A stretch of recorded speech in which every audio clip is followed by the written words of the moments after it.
Operation ছাড়া কি PLID ভালো হওয়া সম্ভব নয় একেবারে সারা জীবনের জন্য? আসলে এই প্রশ্নটি বেশিরভাগ পিএলআইডি রোগীরই। তারা আমাদেরকে চেম্বারে এসে প্রশ্ন করেন বা হোয়াটসঅ্যাপে মেসেজ করেন যে, "স্যার আমার তো পিএলআইডি হয়েছে। অনেক ডক্টর বলেছেন অপারেশন করতে হবে। আমি কি অপারেশন ছাড়া ভালো হতে পারবো না?" আসুন জেনে নেই এই বিষয়টি। আসসালামু আলাইকুম। আমি ডক্টর মোহাম্মদ শাহ আলম, অর্থোপেডিক বিশেষজ্ঞ, spine surgeon, life member Bangladesh orthopaedic society. আসলে পিএলআইডি বেশিরভাগ ক্ষেত্রেই কিন্তু অপারেশন ছাড়া ভালো হয় এবং এটাই হচ্ছে সবচেয়ে বড় সুখবর। কত পার্সেন্ট? ১০০ জন রোগীর মধ্যে ৮০ জন রোগীরই অপারেশন লাগে না। এবং আরও মজার ব্যাপার হলো কোনো বইয়ে লেখা আছে যে ১০০ জন রোগীর মধ্যে ৯০ জনেরই অপারেশন লাগে না। অনলি ১০ জন, ১০০ জনের মধ্যে ১০ জনের অপারেশন লাগে। তাহলে এই ৯০ জন ভালো হবে কিভাবে? ৯০ জন ভালো হবে অপারেশন ছাড়া আর যতগুলো চিকিৎসা আছে সেগুলোর মাধ্যমে। সেগুলো হচ্ছে লাইফস্টাইল কারেকশন বা পেশাগত কিছু পরিবর্তন, কিছু ব্যায়াম, ফিজিওথেরাপি, কখনো এপিডুরাল স্টেরয়েড ইনজেকশন। আসলে এপিডুরাল স্টেরয়েড ইনজেকশন যে সবাইকেই দিতে হবে এমন তো নয়, কারণ এটা তো একসময় ছিল না। এটা ইদানিং আধুনিক কালে এই ইনজেকশনটি বেশি ব্যবহার হচ্ছে। সুতরাং শুধু ইনজেকশন নয়, অপারেশন নয়, আপনি শুধুমাত্র ব্যায়াম করে, বিশেষ করে আমরা এখন যে কথাগুলো বলছি, যোগ ব্যায়াম বা ইয়োগা করে। কারণ ইয়োগা করলে আপনার আ আ সমস্ত শরীরের ফ্লেক্সিবিলিটি বাড়ে, মাসলগুলোর মাসলগুলোর অ্যা রিল্যাক্সেশন হয় এবং জয়েন্টগুলো ফ্লেক্সিবল হয়। সুতরাং বিশেষ করে পিঠের পেশিগুলো, পিঠের হাড়গুলো ফ্লেক্সিবল হয়, পিঠের পেশির স্ট্রেচিং হয়, রিল্যাক্স হয়, ব্লাড সার্কুলেশন বাড়ে। যে কারণে দেখা যায় যে যোগ ব্যায়ামের মাধ্যমে আপনার পিএলআইডি ভালো হয়ে যেতে পারে। যদি সেটা হয় একজন স্পাইন সার্জন বা নিউরো সার্জন দ্বারা দেখানো যোগব্যায়াম। উল্টোপাল্টা যোগব্যায়াম সবার জন্য তো নয়ই, পিএলআইডি রোগীর জন্য নয়ই। অনেক যোগব্যায়ামই অনেকের জন্যই প্রযোজ্য হয় না। সেজন্য গাইডেড যে ব্যায়ামগুলো আমরা ফেসবুকে বা ইউটিউবে দেখাচ্ছি, সেই ব্যায়ামগুলো যদি আপনি ঘরে বসে করেন, আর যদি ভারী জিনিস সামনে ঝুঁকে না তুলে সুন্দরভাবে আগে বসেন, যেভাবে বঙ্গাসনে বসা হয় বা পায়খানায় যেভাবে বসা হয়, বসে তারপরে ভারী জিনিসটা তুলে আপনি অন্যত্র সরিয়ে ফেলেন। শুধু এই সিম্পল টেকনিক এবং যোগব্যায়াম সাথে। ব্যাস! আপনার কিন্তু পিএলআইডি চিরজীবনের জন্য ভালো হতে পারে।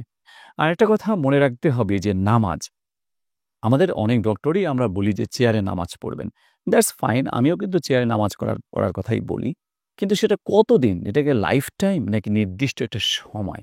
খুব সহজেই বোঝাই যাচ্ছে যে এটা লাইফ টাইম কখনোই হতে পারে না। কিন্তু অনেক ডক্টরই ভুলেই যান এ কথাটা বলতে যে আপনি ১ মাসের জন্য নামাজ পড়বেন চেয়ারে বা ১৪ দিনের জন্য। সেটা না বলে তারা বলেন যে আপনি এখন থেকে চেয়ারে নামাজ পড়বেন। না, সারা জীবনের জন্য চেয়ারে নামাজ পড়া যাবে না। বরং স্বাভাবিক মানুষের মতো একটা নির্দিষ্ট সময় পর যদি স্বাভাবিক মানুষের মতো নামাজ পড়া যায়, তাহলে এটা গুড এক্সারসাইজ এবং এটা পিএলআইডি ভালো হওয়ার জন্যই এক্সারসাইজ। আমি যেহেতু নিজে প্রতিদিন যোগ ব্যায়াম করি, আমি খুব ফিল করি যে কোন ব্যায়ামে নার্ভের চাপ পড়ছে, কোন ব্যায়ামে নার্ভ ফ্রি হচ্ছে, কোন ব্যায়ামে মানে ভার্টিব্রা বা মেরুদণ্ডগুলো ফ্লেক্সিবিলিটি বাড়ছে। সুতরাং আমি জানি যে খুব তীব্র ব্যথা যখন তখন চেয়ারে নামাজ পড়তে হবে ১৪ দিন। কিন্তু তারপরে আর নয়, মৃদু ব্যথায় নয়। নিশ্চিন্তে আপনি স্বাভাবিক মানুষের মতো নামাজ পড়বেন। মানে দাঁড়িয়ে সামনে ঝুঁকে রুকু দিয়ে একদম মাটিতে বা জায়নামাজে সিজদা দিয়ে স্বাভাবিক নামাজ। কোনো ধরনের ভয় নেই, বরং এটাতে আপনার পিএলআইডি ভালো হবে ইনশাল্লাহ। এই যে ব্যাপারগুলো, এছাড়া আমরা জানি কখনো কেউ বলে আকুপাংচার, কখনো লেজার থেরাপি, ওজন থেরাপি। আসলে সুপ্রতিষ্ঠিত যতগুলো চিকিৎসা পদ্ধতি আছে, তার মধ্যে আমরা জানি যে লেজার থেরাপি বা ওজন থেরাপি এগুলো পড়ে না।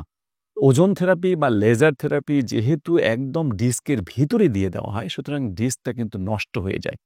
দেখেন, যদি ওজন থেরাপি বা লেজার থেরাপি এত এস্টাবলিশড বা এত সুপ্রতিষ্ঠিত কোনো চিকিৎসা পদ্ধতি হতো, তাহলে কি হতো? বাংলাদেশের প্রতিটি হাসপাতালে লেজার সেন্টার সরকার খুলে দিত, যাতে করে পিএলআইডি রোগীরা লেজারের মাধ্যমে অপারেশন ছাড়াই ভালো হতে পারে।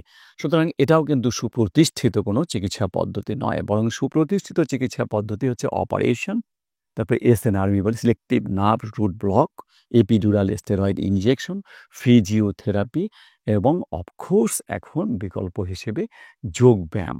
অতএব আপনার পিএলআইডি থেকে আপনি মুক্ত হতে পারেন অপারেশন ছাড়াই, এবং আপনিও হতে পারেন শতকরা সেই ৮০ থেকে ৯০ জন রোগীর মধ্যে একজন। আজই শুরু করুন যোগব্যায়াম, লাইফস্টাইল কারেকশন, আমাদের দেখানো সঠিকভাবে ওজন তোলার নিয়ম। ব্যাস, আপনি হয়তো পুরোপুরি পিএলআইডি থেকে ভালো হয়ে যাবেন, হাজার হাজার আমাদের অনেক রোগীগুলোর মতোই। আজ এ পর্যন্তই। আসসালামু আলাইকুম।